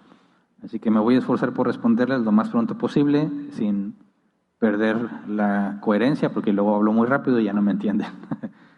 Contestaré hasta donde nos alcance el tiempo. Empiezo con la primera pregunta, dice Blanca Solórzano. Buenos días, pastor. Dice, pero Pilato se lavó las manos como símbolo de que él no era responsable de la sangre de Jesús, que él hacía lo que la gente decía y dejó que escogieran entre Barrabás y Jesús. Sí, se lava las manos diciendo que él es inocente, pero no puede ignorar la autoridad que él tenía para decidir que Jesús no fuese entregado. Es decir, imagínate que tú eres padre o madre de familia y uno de tus hijos dice, oye mamá, yo me quiero ir de la casa y ya no quiero saber nada de ti y voy a hacer mi vida como mejor le parezca, y tiene, no sé, 15 años de edad, como les da a unos adolescentes por pensar, ¿verdad? Imagínate que tú dices, bueno, mijo, mira, yo me lavo las manos, haz lo que tú quieras. ¿Estás seguro que quieres hacerlo? Hazlo. Cuando Dios te llame a cuentas, ¿qué le vas a explicar? ¿Que porque te lavaste las manos eres inocente? Por supuesto que no, eres culpable porque la autoridad era tuya. La autoridad era tuya. No debiste permitir que tu hijo hiciera algo así porque no tiene la capacidad para hacerlo, no tiene la madurez para hacerlo, por lo tanto tú eres culpable, aunque hayas hecho este acto simbólico de lavarte las manos. Por esa razón, Pilatos es culpable. Siguiente, Roberto Compián. Si dices que el libre albedrío opera en nosotros, ¿cómo conjugo en mi supuesto libre albedrío con Dios es el que pone en nosotros el querer como el hacer? Precisamente porque pone el querer como el hacer, vemos que no te obligó, sino que Él se encarga de que tú quieras y hagas. De manera que nuestras buenas obras, aunque nosotros decidimos llevarlas a cabo, la Escritura afirma que nada bueno proviene de nosotros. Es el Espíritu Santo en mí en que me lleva a hacer las buenas obras que Dios quiere que haga. Así que me encuentro con este misterio. Yo decidí hacer lo bueno libremente. Me pareció que era lo mejor. Nadie me obligó a hacerlo. Y si la circunstancia hubiese sido diferente, hubiese decidido otra cosa. Pero al mismo tiempo fue Dios quien puso en mí el querer como el hacer para que yo decidiera hacer eso. Es lo que entendemos que sucede en la regeneración. Es un misterio entender cómo funciona. Pero fíjate, ¿qué hace que una persona entregada totalmente a sus deseos que dice la Escritura, es esclavo del pecado, es sumiso a la voluntad de Satanás, que no busca a Dios, que aborrece lo bueno, que aborrece la luz. ¿Cómo es que eras así y terminaste rindiéndote a Dios? Por la obra de regeneración. Pero Dios no te obligó, ¿verdad? Te regenera y tú decides. Pero ya decides con nuevas emociones, nuevas motivaciones, nuevos deseos, nuevos pensamientos. Tu ser internamente fue regenerado de manera que ahora decides estar con Dios. Pero es imposible que tú hubieras decidido eso si no te hubiera hecho nacer de nuevo. Entonces, las dos cosas suceden al mismo tiempo, pero no en el mismo sentido. Y Dios decidió no revelarnos cómo es que eso opera. Por eso debemos decirle a alguien, arrepiéntete y humíllate ante Cristo, y al mismo tiempo sabemos que nadie puede humillarse y arrepentirse a menos que Dios se lo conceda. Pero yo no puedo ver si Dios ya decidió o no. La evidencia de que Dios lo regeneró es que se va a humillar y se va a arrepentir. Entonces le ordenamos a los hombres que decidan, pero no porque pensamos que ellos tienen la capacidad de decidir, sino que sabemos que es por medio del Evangelio el medio que Dios le agradó para usar y salvar a la gente, y que les ordena que se arrepientan. De manera que cuando yo le digo a alguien, estoy buscando a Dios, ¿qué tengo que hacer? Arrepiéntete, sírvele a Él.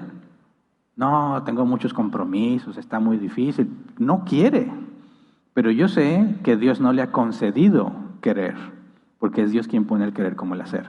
Entonces, cuando hablamos de libre albedrío, tenemos que ser muy claros en qué consiste una decisión libre para poder comprobar que el que libremente rechaza a Cristo merece la condenación. Y el que libremente aceptó a Cristo no se le forzó. Pero no entendemos todavía, espero que un día Dios nos permita, cómo opera la voluntad decretiva de Dios y nuestra libre decisión. Lo más que podemos explicar es, decidimos lo que nos parece mejor. Si Dios te cambia por dentro, cambia lo que te parece mejor. Y entonces puede hacer que decidas una u otra cosa que como quiera estás decidiendo libremente. No te obligó a decidir, te cambia para que decidas mejor. Hasta ahí estamos limitados para explicar, ¿verdad? Siguiente, dice Fernanda Vega, pastor, si no existe en la actualidad, ¿por qué hay pastores que dicen que Dios dice tal cosa para sus vidas y cómo se comprueba si viene de Dios?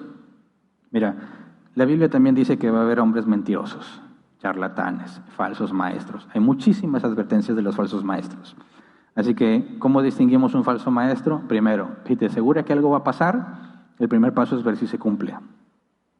Obviamente con lo que ya aprendimos, que no sea algo que se explica con tus decisiones, con la contingencia o con lo necesario. Tiene que ser algo sobrenatural, algo que solamente Dios podría saber. Si te dice algo genérico, no aplica como una señal o como profecía. Ahora, podría ser que dijera, sí, profetizó que, como algunos dijeron, había profetizado que iban a construir el nuevo estadio de los Tigres, y ya dijeron que lo van a construir, falta que lo construyan, y no va a faltar que diga, yo lo profeticé. Digamos, bueno, ok, se va a construir el estadio de los Tigres. ¿Concuerda con la profecía de alguien? ¿Alguien dijo que Dios le dijo? Sí, pregúntele, ¿en qué año? No, Dios no me dijo cuándo. O sea que de aquí a la eternidad iban a construir el estadio de los Tigres, ¿verdad? Y cuando se construyera resulta que fue tu profecía. Eso no sirve como profecía, porque eso nada más es una predicción, un pronóstico de algo que probablemente vaya a pasar. Dios no profetiza así. Cuando Dios profetiza como una señal, te dice todos los detalles que debes de saber para que sepas que se cumplió efectivamente. Pero supongamos, profetizó que se iba a construir el estadio de los Tigres, ya anunciaron que se va a construir. ¿Habló de parte de Dios? Todavía no. Analice su doctrina. ¿Qué enseña? ¿Enseña cosas contrarias a la Biblia? Falso maestro, con señales falsas. ¿Te enseña lo que la Biblia dice? Puede que sea un milagro, no que lo certifica como un enviado de parte de Dios. Puede que Dios haya dado información útil para la iglesia. La pregunta es, ¿en qué nos beneficia a la iglesia el estadio de Tigres? Es más, puede perjudicar, porque si va a haber juego el domingo, ¿qué van a hacer los cristianos? Se van a ir al nuevo estadio. Entonces tenemos que decir, a ver, hay una señal que se cumplió, pudo haber sido, como decimos en México, pura chiripada. Le atinaste. Bueno, dame doctrina, explícame. no te ajustas a lo que dice la Escritura, un farsante, por completo, seguro, un farsante. Pensemos en lo que pasó en la iglesia en Jerusalén. Dios usó al profeta Agabo para advertir que venía una gran hambre, ¿verdad? ¿Qué hicieron los apóstoles? ¿Qué hizo Pablo, del que formó parte? Empezaron a ver el hambre y se organizaron para hacer colectas y ayudar a los pobres. Era información sobre el futuro que Dios le reveló a Agabo, pero no dijo que Agabo era un profeta ni un apóstol. Era información útil para la iglesia. Y la iglesia se preparó para hacer frente a esa hambre en aquella región. ¿Algo así puede pasar? Sí, pero en ningún momento es porque el pastor es un hombre necesariamente de Dios. La burra de Balaam le avisó a Balaam lo que estaba pasando y no tenemos el evangelio según la burra o la carta de la burra a Balaam, segunda parte, no tenemos nada de eso. Que Dios haya usado esa burra no significa que la burra ahora hizo un millonario a Balaam porque lo llevaba a dar shows, ¿verdad? Así que mucho cuidado porque la Biblia advierte con mucha claridad que va a haber muchos falsos maestros. Siguiente, Blanca Solórzano. Entonces la palabra dunamis, que es poder de Dios, surge también en las personas que nacen de nuevo y cambian su manera de vivir dándole la espalda al pecado. Es milagro lo que surge, ¿verdad? Mira, cuando hablamos de dunamis hay muchas aplicaciones en la Escritura, desde algo que consideramos milagroso y sobrenatural hasta la parte de vencer la tentación. Entonces decimos, Dios nos ha dado dunamis para vivir la vida en santidad, sí. Nos ha dado el poder que necesitamos para buscar la santidad y rechazar el pecado. Como quiera caemos, ¿verdad? Pero nos da perseverancia. Pero cuando hablamos en el sentido de que sea una señal, hablamos de algo que solo Dios pudo haber hecho, que es visible para todos, que provoca este sentido de asombro y que autentica el que lo mandó. Entonces, cuando hablamos de la regeneración, decimos es algo sobrenatural. Nuestra naturaleza humana fue transformada en una nueva naturaleza, pero no califica como una señal, ¿verdad? Siguiente, Gabriela Quesada. ¿Milagros y providencias pueden ser lo mismo cuando no lo entendamos? No son lo mismo, son confundidos, ¿verdad? La providencia normalmente se confunde con un milagro. Por eso estudiamos con detalle la providencia para ver por qué no es un milagro. Porque sucede por medios naturales que Dios ha establecido. Milagro y providencia no es lo mismo. Se confunden, pero no es lo mismo. Siguiente, Edson Medina. La declaración más bien debería ser, si alguien hace milagros a voluntad, sus palabras deben ser agregadas a la Escritura. La clave aquí está en a voluntad, ¿correcto? No necesariamente, porque pensaríamos entonces que, por ejemplo, cuando vemos que Dios le instruye a Moisés que él debía de hacer los milagros que él le dijera, ¿verdad? Dios le informaba qué iba a pasar con cada una de las plagas y cómo tenía que ser esa plaga. Nos hace ver que no siempre los milagros están a voluntad o sujetos a la voluntad del que los hace, ¿verdad? En el caso de Moisés, a Moisés se le fue revelando en cada etapa qué es lo que tenía que hacer. Pero vemos en el caso de Pablo que él decía, voy a ir y les voy a dar la señal, ¿verdad?, de que tenía poder. Entonces, podemos pensar que en ciertas circunstancias sí, en otras circunstancias no. Por eso no lo veo como una generalidad, ¿verdad? De que diga, Pedro, por ejemplo, si tú te pudieras pensar, Pedro dijo, hoy voy a salir y es mi voluntad que cuando mi sombra pase por todos estos vayan a sanar. Yo no creo que Pedro planeara, es decir, ¿dónde está el sol? Y ahí les va la sombra para que sanen. No. Lo que yo entiendo de la Escritura es que él iba caminando y los enfermos estaban en el suelo y por donde pasaba la sombra de Pedro, Dios lo sanaba. Pero no estaba a voluntad de Pedro, ¿verdad? Sino que Dios usaba a Pedro, aunque él no estuviera consciente. Lo mismo sucedió con Jesús, cuando dijo, alguien me tocó, ¿se acuerdan? La mujer que dijo que tenía flujo de sangre incurable, se había gastado todo su dinero, no tenía forma de curar. Dios le dio la convicción de que si tocaba al menos el borde del manto de Jesús quedaría sana. Y Jesús dijo, poder salió de mí, pero en su naturaleza humana no estaba consciente de quién había sido beneficiado. Entonces, eso me lleva a la conclusión de que no podemos generalizar que los milagros tienen que ser a voluntad. Pedro, Moisés, incluso el caso de Jesús, me parece que es evidencia suficiente para no considerarlo una generalidad. Siguiente, Rosa Ramírez, solo una referencia para corregir Mateo 10:13 dice que Felipe sí era un apóstol. Pero ese es otro, ¿verdad? Yo hablo de Felipe el evangelista, el que tenía hijas profetizas. Siguiente. Blanco Solórzano, entonces, es providencia lo que ya me pasó, que el bebé de mi amiga estaba muy mal y estaba entre morir o no y oramos por él. Y después empezó a recuperarse. Es providencia porque la medicina ayudó. Gracias. Dice, podría no haber ayudado tampoco. Sí, si tú dices, oye, yo le ruego a Dios que sane a este enfermo y le estás dando medicina y lo llevas al doctor y sana, la pregunta es, ¿cómo concluyes que fue algo sobrenatural? Si recibió un tratamiento y recibió medicamento, ¿verdad?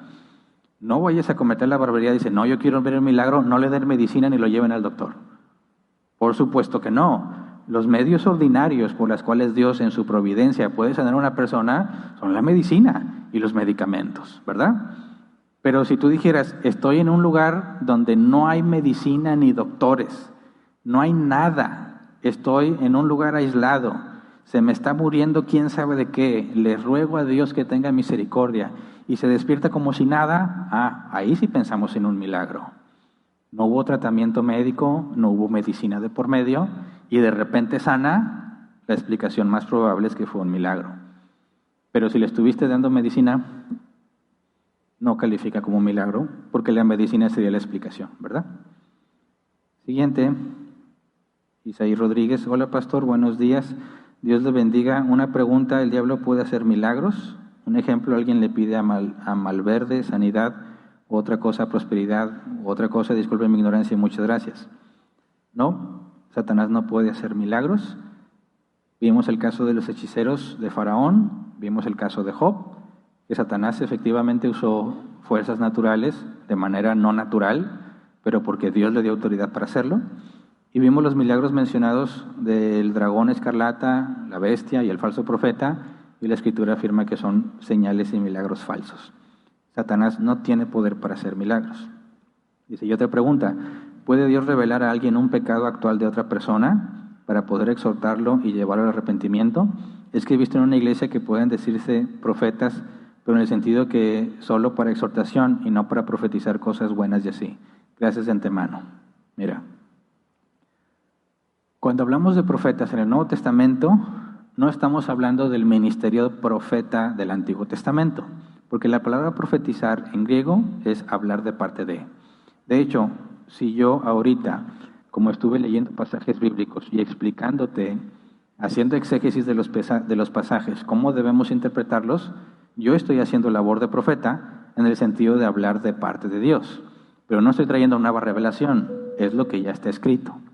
Entonces, profecía en el Nuevo Testamento puede entenderse como predicar bíblicamente o hablarle a alguien lo que la Biblia dice.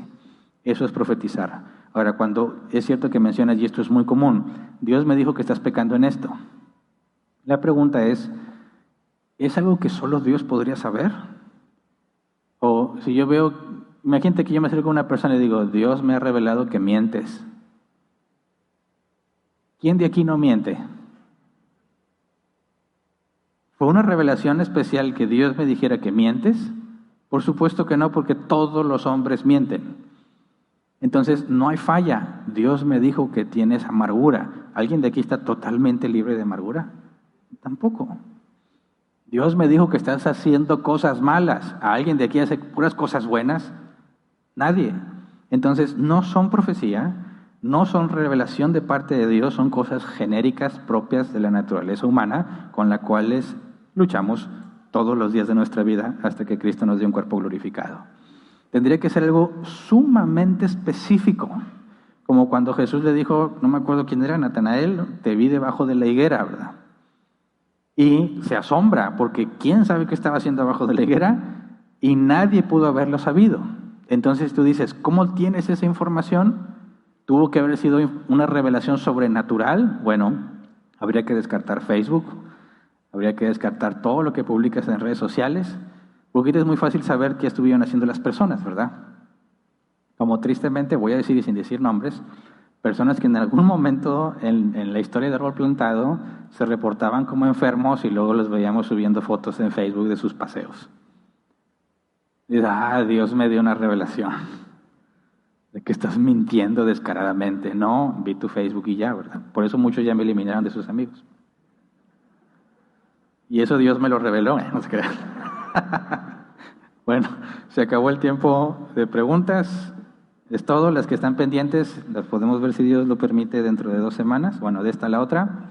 Y bueno, despedimos la transmisión y espero que nos sigan acompañando todos aquellos que están en línea, que dejen de pecar los que sí podían venir y los que no podían venir, bueno, perseveren en las cosas de Dios y que Dios les permita llegar a una iglesia bíblica. Gracias.